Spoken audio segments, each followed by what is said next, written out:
उत्तर प्रदेश की राजनीति में कभी दलितों की सबसे मजबूत आवाज रही बहुजन समाज पार्टी आज अपने अस्तित्व की लड़ाई लड़ रही है। 2022 के विधानसभा चुनाव में सिर्फ एक सीट पर सिमट चुकी बीएसपी अब 2027 के मिशन में जुट चुकी है। मायावती ने एक बार फिर अपने भतीजे आकाश आनंद को फ्रंट फुट पर लाकर पार्टी को नए सिरे से खड़ा करने की तैयारी शुरू कर दी है। बड़ा सवाल यह है कि क्या बीएसपी 2027 में वापसी कर पाएगी? गौरतलब है कि मायावती ने अपने भतीजे आकाश आनंद को पार्टी का मुख्य राष्ट्रीय समन्वयक बनाया है।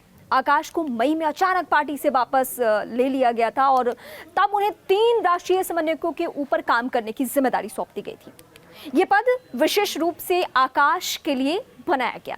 इसके साथ ही वो पार्टी में दूसरे नंबर के नेता बन चुके हैं।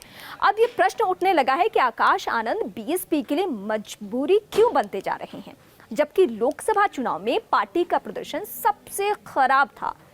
कमजोर होती जमीन खतरे का संकेत। बहुजन समाज पार्टी आज उत्तर प्रदेश की राजनीति में हाशिए पर है। हालांकि पार्टी ने 2022 के विधानसभा चुनाव में 12% से अधिक वोट हासिल जरूर किए थे, जो उसे फिर से खड़ा होने की संभावनाएं देता है। हालांकि 2024 के लोकसभा चुनाव में बीएसपी को मात्र 9.39% वोट मिला, जो खतरे का भी संकेत है। आकाश आनंद को फिर से आगे लाने का फैसला इस संकेत के रूप में देखा जा सकता है कि पार्टी युवा ऊर्जा और नए समीकरण के सहारे खुद को दोबारा खड़ा करना चाहती है। हालांकि बीएसपी की सबसे बड़ी दिक्कत क्या है वो बताने जा रही हूँ। सबसे बड़ी दिक्कत है घटता जनाधार और जमीन पर कमजोर होती पकड़। पार्टी का दलित वोट बैंक बीजेपी और सपा में शिफ्ट हो चुका है।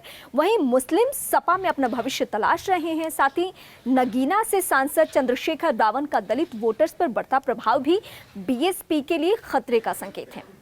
बिहार में आकाश आनंद की अग्नि परीक्षा होनी है और वो कैसे, वो बताने जा रही हूँ। आकाश आनंद की पहली परीक्षा बिहार विधानसभा चुनाव 2025 में होनी है। हालांकि बीएसपी के सामने समय कम है और चुनौतियां ज्यादा है। बिहार की अब तक की राजनीति पर हम नजर डालें तो बीएसपी यहाँ कभी भी निर्णायक राजनीति की ताकत नहीं बन सकी है, लेकिन 243 विधानसभा सीटों वाले बिहार विधानसभा में बीएसपी करीब 25 से 30 सीटों पर अपने मजबूत कैडर की वजह से हमेशा से प्रतिद्वंदी पार्टियों को टेंशन जरूर देती रही है।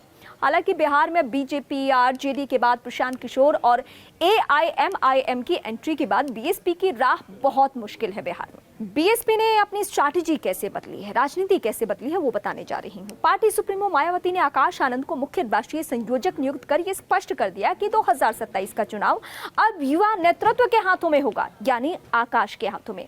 आकाश को बिहार चुनाव की जिम्मेदारी भी दी गई है ताकि वो मैदान में खुद को साबित कर सके। वहीं राजनीतिक विश्लेषकों का मानना है कि बीएसपी इस बार युवा चेहरा, सोशल मीडिया, जातीय समीकरण के कॉम्बिनेशन पर दांव लगाने जा रही है। हालांकि जमीन पर इसका असर अभी तक दिखाई नहीं दे रहा है। क्या है बीएसपी की कमजोरी का कारण, वो बताती हूँ। बीएसपी की पहचान कभी आंदोलन, संघर्ष और सामाजिक न्याय की आवाज रही है। अब ये पार्टी सड़क पर नहीं दिखती और ना ही विरोध प्रदर्शन, ना जनसंपर्क यात्राएं करती है। दलितों के मुद्दों पर भी पार्टी की चुप्पी जनता को असहज करती है। मायावती का जब यूपी की राजनीति में उभार हो रहा था, उस समय की स्थिति काफी अलग थी। वो दौर मंडल और कमंडल की राजनीति का था, जहां एक तरफ पूर्व प्रधानमंत्री वीपी सिंह ने मंडल आयोग की सिफारिश के बाद पिछड़ा वर्ग के लिए 27% आरक्षण लागू कर दिया था। वहीं यूपी में कांग्रेस की पकड़ कमजोर हो रही थी। ऐसे में दलितों की आवाज बन रही मायावती उम्मीद की किरण बनकर उभर चुकी हैं। हालांकि मायावती की सफलता में काशीराम का बड़ा योगदान था। बीएसपी की सफलता में काशीराम का योगदान। यूपी में ओबीसी की सियासत मुलायम सिंह यादव ने शुरू की तो अति पिछड़ों की राजनीतिक ताकत को सबसे पहले काशीराम ने समझा था। काशीराम ने अति पिछड़ों में मौर्य, कुशवाहा, नाईक, पाल, राजभर, नोनिया, बिंद, मल्लाह, साहू जैसे समुदाय के नेताओं को बीएसपी के साथ जोड़कर एक मजबूत बहुजन सियासत खड़ी की थी। बीएसपी के राष्ट्रीय अध्यक्ष की कमान काशीराम और मायावती ने अपने हाथ में ले रखा था, लेकिन यूपी में संगठन की बागडोर ज्यादातर ओबीसी नेताओं के हाथ में ही रही। दलित के साथ अति पिछड़ी जातियां ही बीएसपी की बड़ी ताकत बनी थी। लेकिन काशीराम के निधन और 2012 में सत्ता से बाहर होने के बाद जाटो समाज बीएसपी के साथ जुड़ा रहा, लेकिन गैर जाटो, दलित और अति पिछड़ी जातियां दूर हो गई। इसके चलते बीएसपी का वोट शेयर 9.39% पर पहुंच गया। आकाश आनंद की राह आसान नहीं है। फिलहाल बहुजन समाज पार्टी और मायावती आकाश आनंद के अलावा कई बड़ा चेहरा है भी नहीं पार्टी में। 2012 के बाद अब तक 10 से अधिक बड़े नेता या तो पार्टी से निकाले गए हैं या मायावती की कार्यशैली से तंग आकर अलग हो गए हैं।